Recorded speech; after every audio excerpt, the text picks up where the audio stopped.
Hello again, it's Carson. Holy moly, we gotta stop this dragon before he explodes. What do we do? If only there was this way to just get rid of him. Just keep him from going and blowing up. Oh yeah, we can banish him. Hey, that's pretty cool. Is that what Arcane Archers can do? Okay. So, wow. I'm glad I have one on my team, but wait a minute. How do you actually use an Arcane Archer? Well, good question. So, that's what we'll talk about today. As always, a big thank you to you guys. Thank you so much for supporting the channel. If you want to support the channel in this video, just keep watching, really. This is going to be a long one anyway, so that's all I'm really asking of you. In fact, let me ask you, would you like some help on how these arcane shots work, right? How the hell do they work? So, wizards, you know what, they have this attitude, this pompous attitude. They say, it's magic, I don't gotta explain, yeah. Well, you know, but yes, you do indeed have to explain it. If you want people to play your super new cool subclass like Arcane Archer, it'd be really helpful if I could see the spell save DC, for instance, right? But what I'm going to do is try and break it down for you, give you the keys to spellbowing, and even answer some of your more general questions with the new patch 8 stress test, right? I really hope they get the patch 8 out.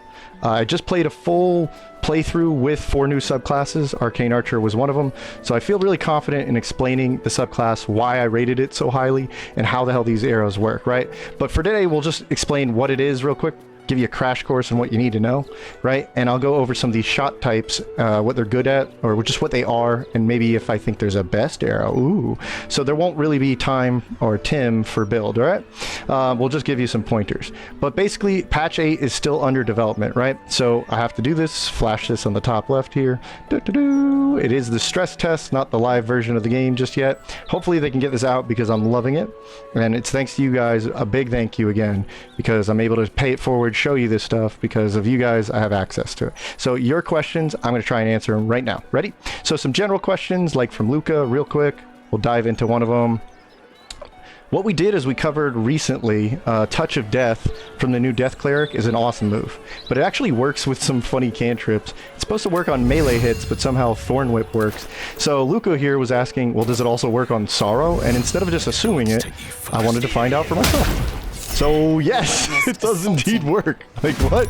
This is so weird. And I actually want to build like a Death Knight, Death Grip kind of character now because of this. But Reggie, he satisfied that urge to play a Death Knight. So yes, indeed, Luca, without assuming it, it does also work on the Sorrow version of the Thorn Whip.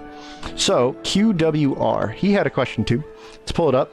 He's basically asking about the Drake Throat Glaive, which I didn't really realize this. I've been using it for a buff this whole time, but there's actually a really cool feature. So the Drake Throat gives benefit to your Dragonborn racial attack. It actually causes disadvantage on the saving throws when you're using the Dragonborn racial breath attack, right? And this can really help the accuracy landing it. So the evil Saramok from an earlier video, he's back. He's got his acid breath. He's up to no good. He's gonna use his dragon breath on a crowd here, and he's gonna cause disadvantage.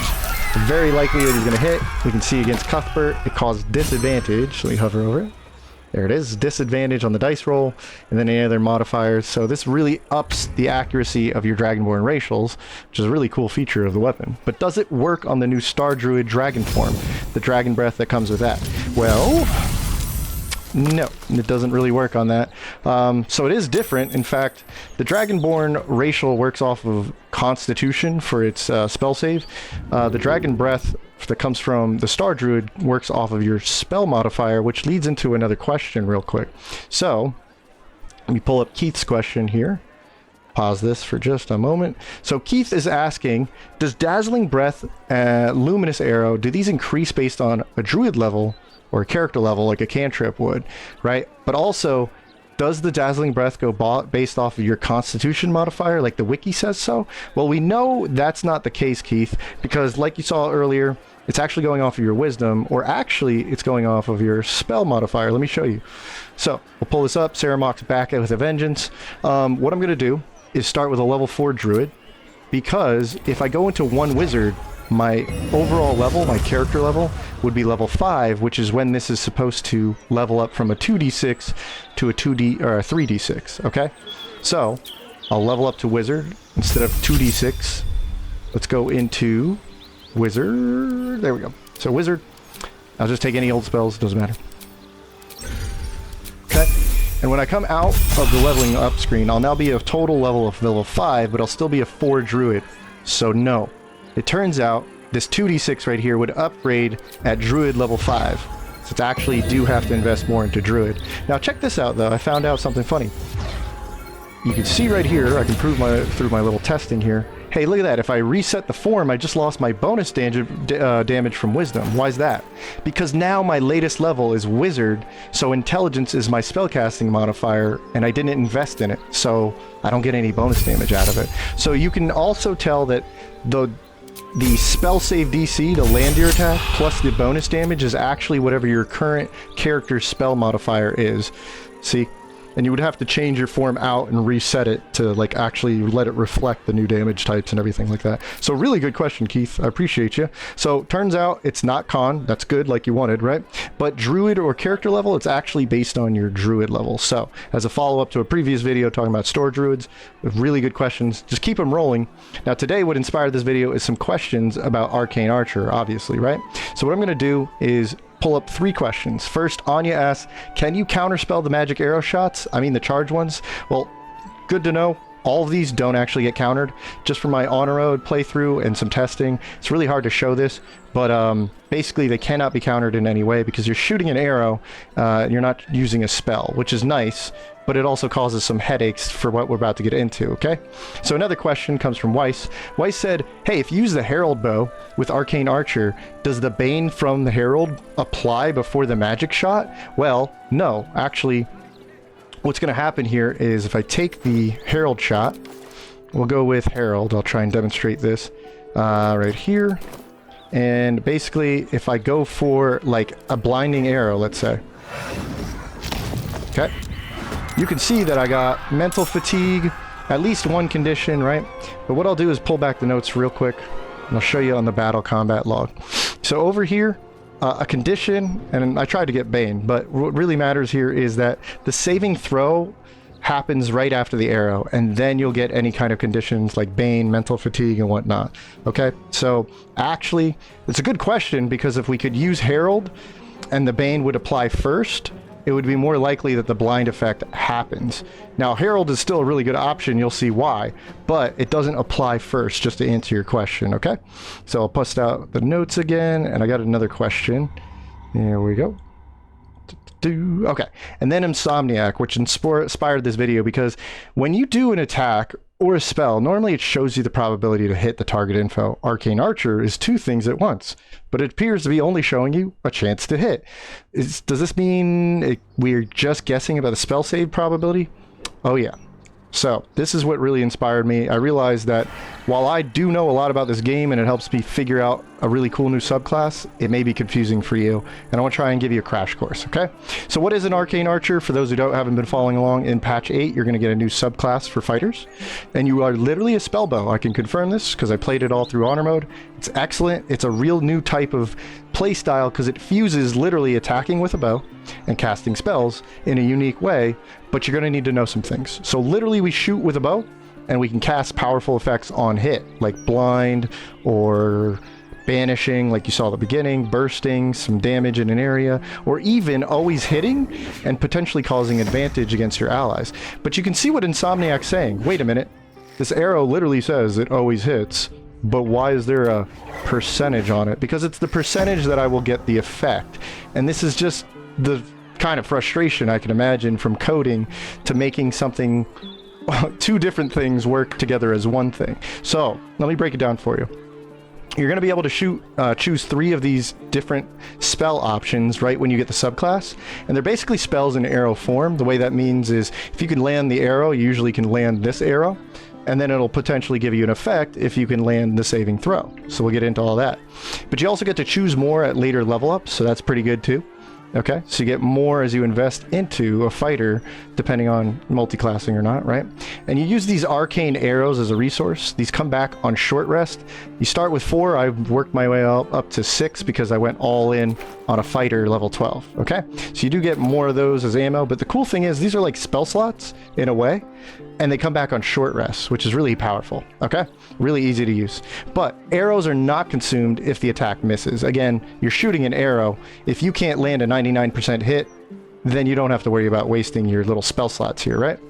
But it is consumed if you land the arrow you do get the damage if there is any, but you may not get the spell effect, which is really what makes the class unique and very powerful, okay? But again, earlier we said you can't counterspell. You'll have to take my word on it. A little hard to spend the time today to go show you that. I have done a playthrough on a stream if you want to see me. I've never been counterspelled by this. But yeah, you need to know how to play both types of both a weapon attacker and how a spellcaster knows how to raise their spell save DC to beat these saving throws. So we'll give you a crash course. How about that? So crash course on attack and spell save DC. Well, of course you need to land your hit first. So attack, what we're talking about is your accuracy on the weapon. So just to make things simple, dex is what you're focused on here. Dex is what all of these ranged weapons work with, and the attack bonus is not attack damage, it's attack accuracy. So dexterity gets a bonus to your accuracy as well as a bunch of other things you can do to enhance it. But pretty simple. You have to land a hit. So if you don't already know that, the simplest way I know how to make it, every enemy is going to have armor class, and you're going to roll a d20 to see if you can beat this armor class. So if you roll a 16 out of 20, right, you get to hit the guy. Cool. All right. But what if his armor class was as ridiculous as Gale's and it was 26? You'd need something to stack on top of that dice roll, because the best you can do is 20. There's no way to hit this guy. Okay? So that's where Dex comes in. Dex works for all... It's the only thing that works for ranged weapons. So you get a bonus from your dexterity. So right now with 22 Dex, I have a +6 to that dice roll. Okay? Then just raise Dex, because you get a lot of benefits to it. It's the simplest way I can make it. And you're going to want to find weapons that have bonuses in and of themselves, weapon enchantments, because these give you a +2 right here to my accuracy and my damage. Okay? So you're definitely going to find a good weapon with the bonuses.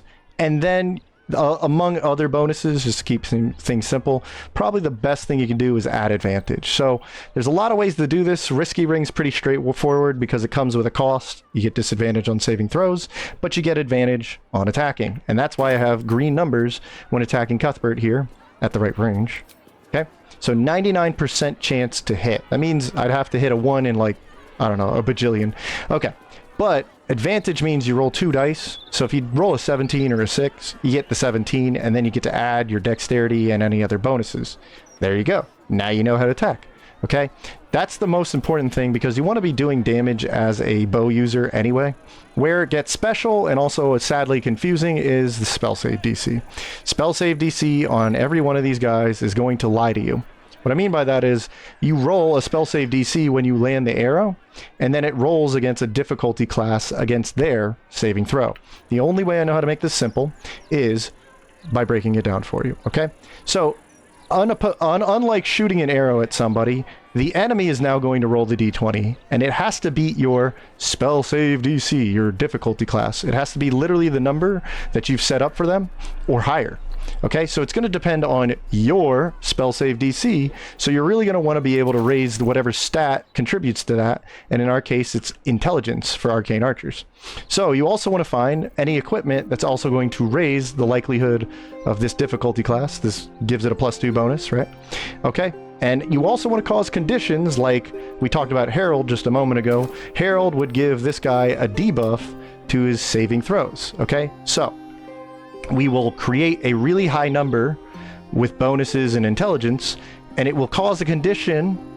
It will cause a condition based on the enemy's stat saving throw. What I mean by that is, if I have a really high number, I will roll it against his, or I will stack it up against his charisma in the case of a banishing arrow, or wisdom in the case of a shadow arrow. And these stats all are right here on a cheat sheet, so you can see what kind of bonus he's going to get with that d20.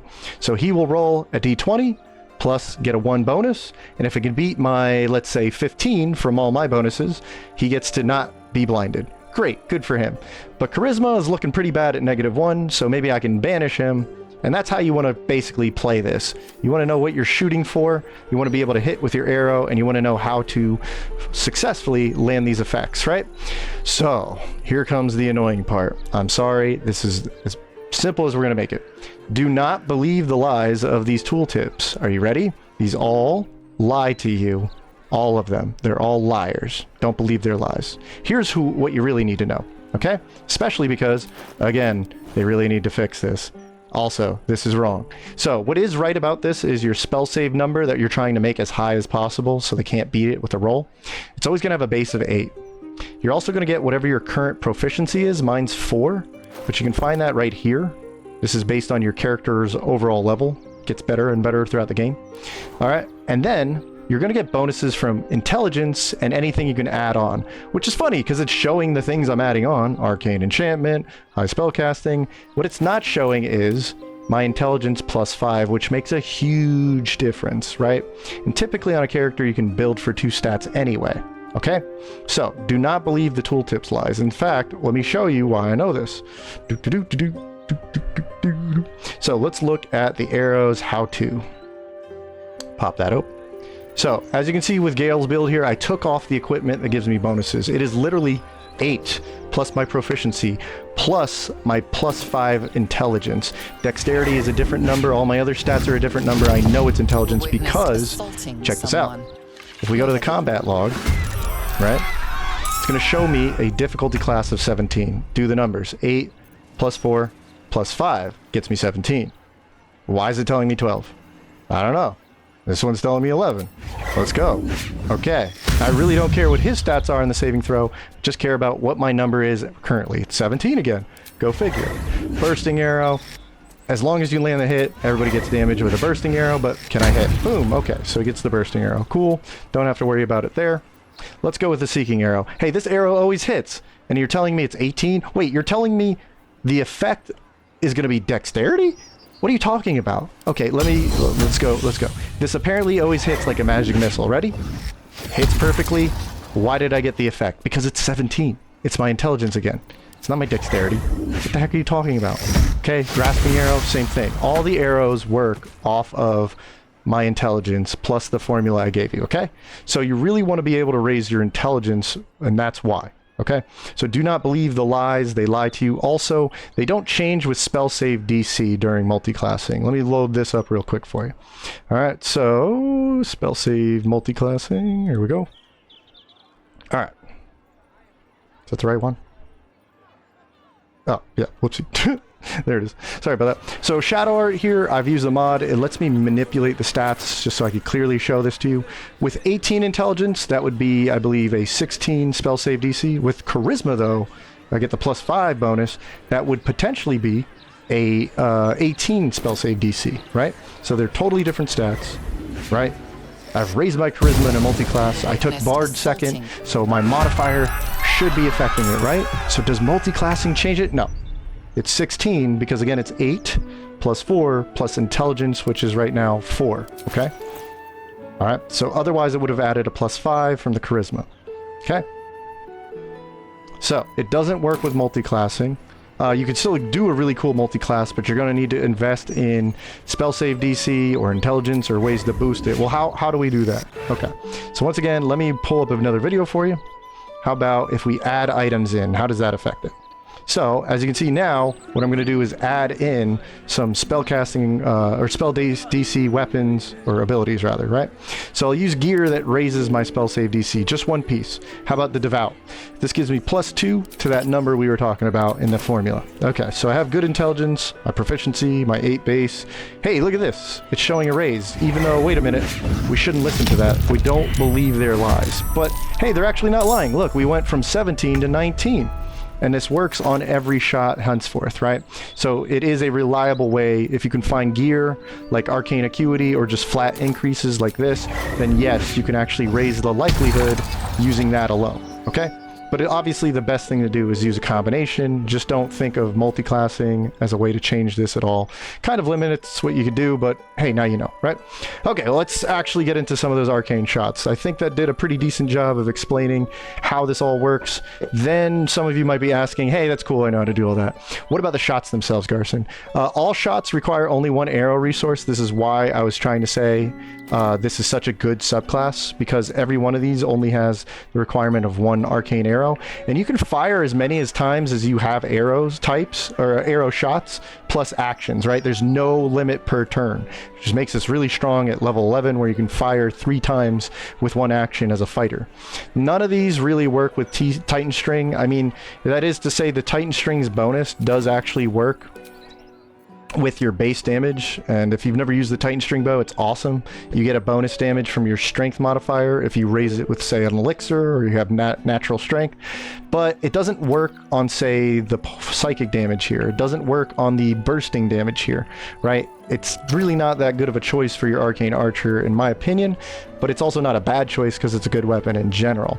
And some do work with Sharpshooter. I'm going to try and list them appropriately, but also Crossbow Expert also works. So if you can just run up to them and use crossbows, you don't have to be an archer per se. You can just do fine blasting them up close if you have a crossbow and a crossbow expert. All right, so these will add damage to your normal attack. What I mean by that is if it says it adds psychic, it's going to do your arrow damage and then psychic. There are some exceptions like bursting arrow, piercing arrow, where it is a piercing arrow, and the seeking arrow, okay? But in general, if you see an arrow that has a pretty standard attack roll, 60 foot, does your weapon damage, then it's probably just going to do a regular attack and then a spell effect, right? With the additional damage. So when I say damage like this is what I'm talking about in these arrows. Let's go over them. I'm not going to show you all of them. You actually saw some in that video earlier. Here we go. So there is the shadow arrow, right? Or the bursting arrow. Okay, fine. I'll start there. Bursting arrow. Bursting arrow is pretty simple. There's actually really no way to, as far as I could tell, there's no way to add damage to the force damage. You're going to do your arrow damage and then force damage to the target you hit, and then everybody around it is also going to get 2d6 force damage. So in an area of 10 feet, 3 meters, there is no saving throw. As long as you hit the arrow, you're good to go. But this can hurt you and your allies, or at least it hurts your allies. So it hits everybody in there, okay? Enfeebling arrow. Here we go. Shadowheart has it. This is pretty good. Again, a standard arrow. Your sharpshooter will benefit the normal piercing, like I was talking about, but you get additional 2d6, and the nice thing is if you get the saving throw, you will enfeeble somebody, which means their weapon attacks can only do half the damage, okay? So enfeeble is a constitution saving throw, so you'll have to match your spell save DC against their con save, okay? Beguiling arrow. This is really good for any teams that have the new Glamour Bard, okay? So 2d6 psychic damage, which can be doubled, by the way. Charms target. This is great with a Glamour Bard because you can command people to kneel and run and drop their weapons, but it is a wisdom saving throw, okay?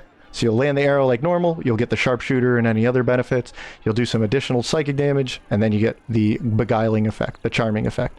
Banishing arrow. Ooh. Does Garson love the Banish arrow? Yes, I love it. It's amazing. We'll talk about it. So this adds no damage, so this must be the worst arrow, right? Wrong. It does your initial damage. Just look at this. This is your regular damage, and this is Banishing arrow. There's really no difference here, is there? However, if you get the effect, you can banish someone to the Shadow Realm for 2 turns. That's actually like 1.5 turns. Like the turn you're on kind of plays into that. But anyway, it's a charisma save, and I gotta say, you might have noticed a lot of enemies in the game have terrible charisma saves, so this is actually very easy to get even in the beginning of the game. And this is wild at level 3, by the way. All of these arrows are available at level 3. Very customizable, very amazing. But Shadow Arrow, oh, another good one, in my opinion. This is psychic damage. Psychic damage can be doubled, just like the beguiling damage, beguiling arrow. But it blinds targets. Why is that so good? Because they have disadvantage and have to do melee attacks against you. You now have advantage against your targets. You know that thing I said about advantage, making your shots easier to get? Your whole team's going to benefit against that guy. Blind a big guy like Merkel, and you're going to love that fight because now everyone's beating him up with 99% accuracy, right? So, Shadow Arrow, really great arrow. Can blind targets, works on just about every team. Especially your weapon attackers love this. Okay, but it is a wisdom saving throw, so you'll have to go up against their wisdom. And Grasping Arrow, I still need to test this one. Grasping Arrow is very interesting because it's going to do your arrow damage, 2d6 poison. It's going to slow them down by like nothing, who cares? But when they move, they will take another 2d6 slashing damage for 10 turns, which can really ramp up. Now, since I just ran honor mode, I will say this. Probably good on a lot of things. Not usually I'm gonna like last 10 turns in a fight if I know what I'm doing, especially an Arcane Archer, but okay, the damage potential's there. And this seems to affect, the strength saving throw seems to work every turn. So if they never fail, if they keep failing the strength saving throw, they keep getting the additional slashing damage. I'm very interested in this arrow, but I didn't personally use it all that much in my playthrough, so I won't comment too hard on it. These do not benefit from sharpshooter, by the way. The ones I'm talking about are, let's see, Seeking Arrow. Seeking Arrow is basically a magic missile. It always hits, right? And it can even add Fairy Fire, which gives advantage. Like I said, once again, you really want those green numbers, right?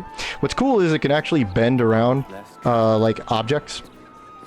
So if I come around this tree, you can actually see the pathing for this thing. It'll actually go around the tree. See that? So that's pretty awesome, but it's always going to hit. And the confusing part now is, why does it say 99% if it always hits? Because that's the likelihood I'll get the Fairy Fire. So, again, really silly, but it doesn't really count as an arrow shot. It's weird. It's actually more of a spell attack, but can't be counterspelled, hey. But it's going to add a little 1d6 to your initial weapon damage, not the bonuses. This is weird, man. And it does apply Fairy Fire, so I've used this in the honor run. It was actually really good. It's a kind of a Hail Mary attack, or if it's used strategically, getting that Fairy Fire where blinding can't. It always hits, so that's cool. And it's a deck save, so okay. What if the wisdom's too high? I got a different option for that. Now, piercing is very interesting. It's almost like a very short-ranged, what do you call it? Lightning bolt. It's got like almost the same width.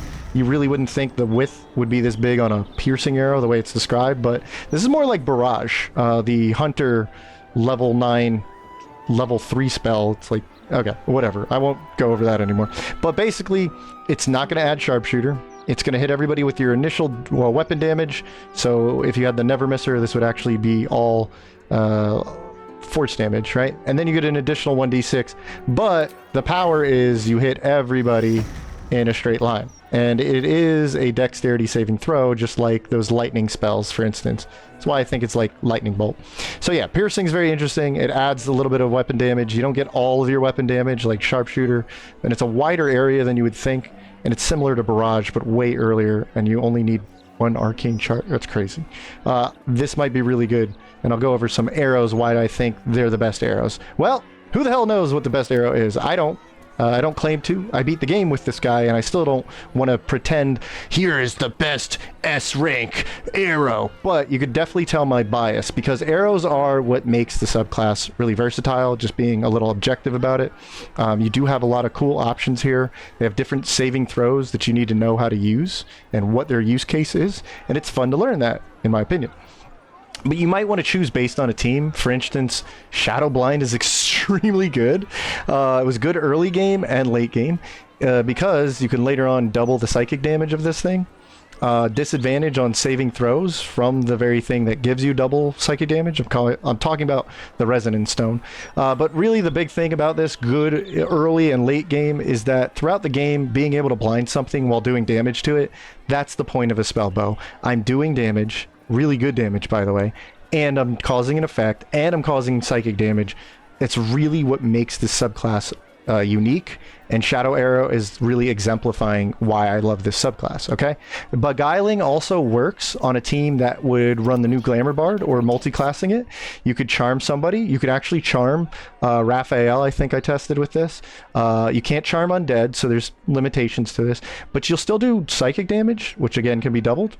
And if you chant somebody, you can use the new Glamour Bard to literally tell them to go F themselves, okay? So that's awesome.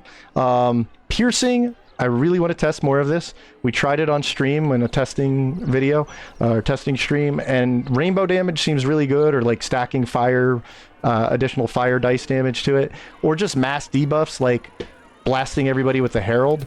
This is going to hit everybody and potentially bane them, so that's actually really good if you use it that way, right? Just kind of stretches your imagination of what's possible. But do I have a favorite arrow? I thought it was Shadow Arrow, really, but I'm gonna tell you, especially after I did this trick, this is not the actual, this is just a tribute, let's just say, okay? This wasn't really what happened, but I'll give you a use case that was really cool, other than the first one you saw in the beginning, right?